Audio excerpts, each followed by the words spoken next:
നമ്മുടെ ബഹുമാനപ്പെട്ട പ്രതിപക്ഷ നേതാവ് രാഹുൽ ഗാന്ധി അദ്ദേഹം കോൺഗ്രസ് കുടുംബത്തിലെ യുവരാജാവാണ്. അദ്ദേഹം നെഹ്റു കുടുംബത്തിലെ ഇളമുറക്കാരനാണ്. ഇപ്പോൾ നമ്മുടെ പ്രതിപക്ഷ നേതാവുമാണ്. ആ കോൺഗ്രസ് നേതാവിന് കഴിഞ്ഞ ദിവസം അലഹബാദ് ഹൈക്കോടതിയിൽ നിന്ന് കിട്ടിയത് മുഖമടച്ചുള്ള അടിയാണ്. പതിവ് പോലെ ഒരു കുത്തിത്തിരിപ്പുമായിട്ട് ഇറങ്ങി പുലിവാല് പിടിച്ച് അവസാനം അത് കോടതി കയറി.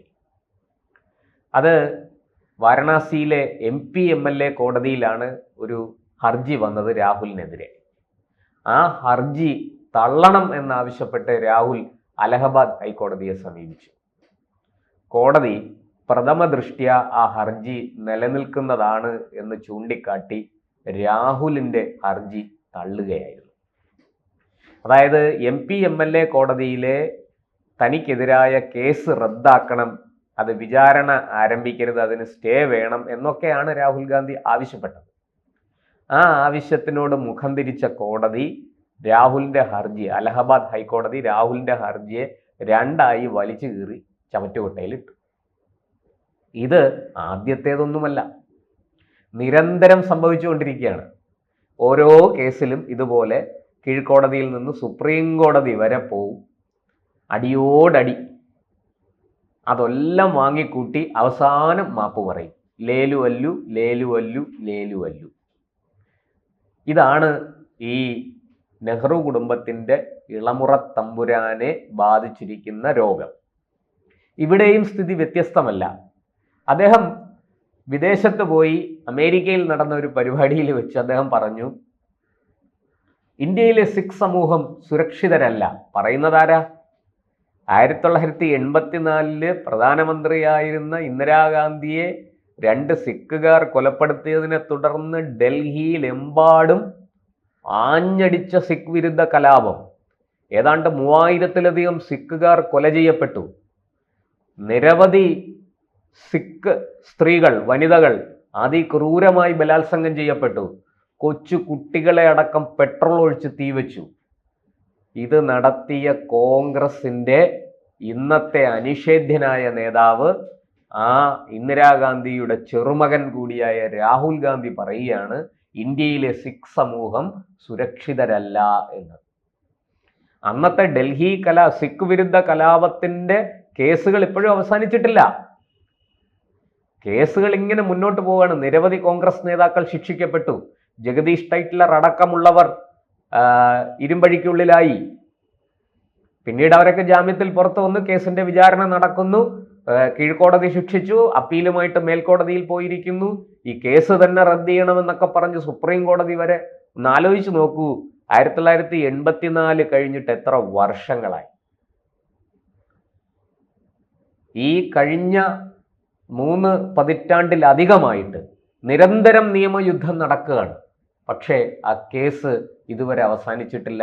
കോടതി ഒരു കാരണവശാലും കുറ്റവാളികളെ രക്ഷപ്പെടാൻ അനുവദിക്കുന്നുമില്ല. ഈ സാഹചര്യത്തിലാണ് ഇന്ത്യയിലെ സിഖ് സമൂഹം സുരക്ഷിതരല്ലെന്ന വാദം രാഹുൽ ഗാന്ധി ഉയർത്തുന്നത്. എവിടെ? അമേരിക്കയിൽ പോയി. അമേരിക്കയിൽ നമുക്കറിയാം, അമേരിക്കയിലും കാനഡയിലും ഒക്കെ കുറെ സിഖുകാർ സെറ്റിൽ ചെയ്തിട്ടുണ്ട്.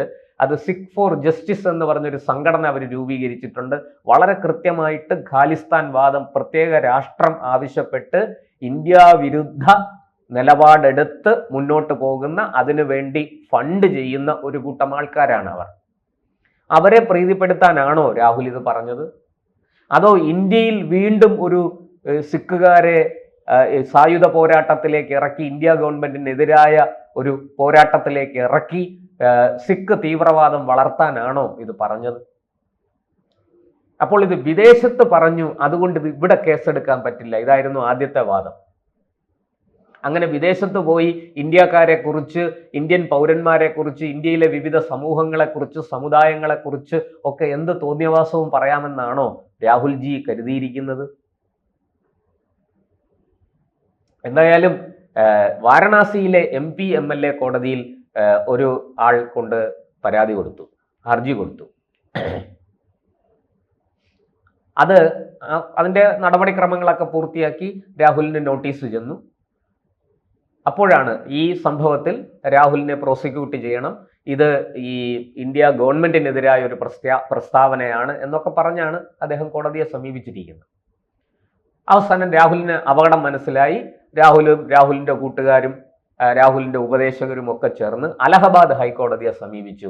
ഈ ഹർജി തള്ളണം, ഇത് സ്റ്റേ ചെയ്യണം, ഇത് തള്ളണം, ഇങ്ങനൊരു വിഷയം നിലനിൽക്കുന്നതല്ല, ഇത് രാജ്യസുരക്ഷയെ ബാധിക്കുന്നതല്ല എന്നൊക്കെയാണ് അലഹബാദ് ഹൈക്കോടതിയിൽ അവർ വാദിച്ചത്. പക്ഷേ കേസ് പരിഗണിച്ച അലഹബാദ് ഹൈക്കോടതി ഇങ്ങനെ ഒരു കാര്യം ലോകത്ത് എവിടെ ചെന്ന് പറഞ്ഞാലും അത് നിലനിൽക്കുന്നതാണ്.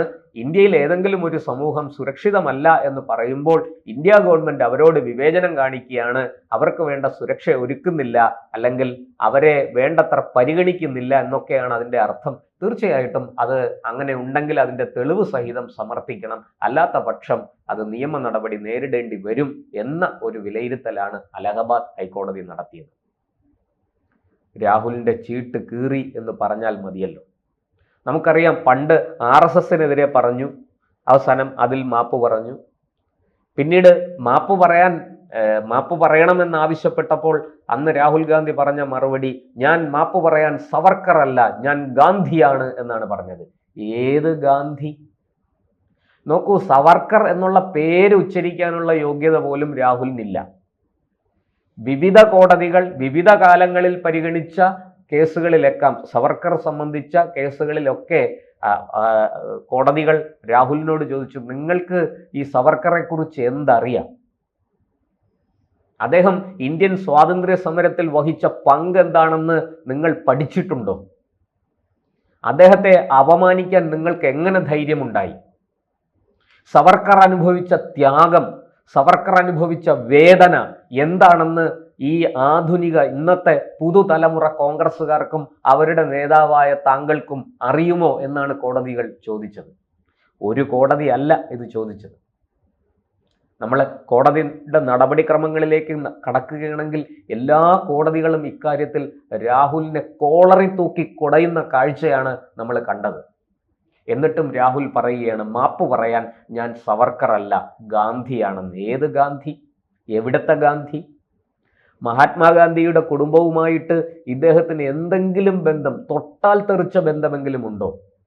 നെഹ്റുവും അദ്ദേഹത്തിൻ്റെ പൂർവികരും എങ്ങനെയാണ് മഹാത്മാഗാന്ധിയുടെ കുടുംബവുമായിട്ട് ബന്ധപ്പെടുന്നത്? ഇന്ദിരാ പ്രിയദർശിനി എന്ന നെഹ്റുവിൻ്റെ മകൾ ഫിറോസ് ഗണ്ഡിയെ വിവാഹം കഴിച്ചപ്പോൾ പേര് മാറ്റി ഇന്ദിരാ ഗണ്ഡി എന്നാക്കി. ആ ഇന്ദിരാ ഗണ്ഡി സൗകര്യത്തിന് ഇന്ദിരാ ഗാന്ധി എന്ന് വിളിക്കാൻ തുടങ്ങി.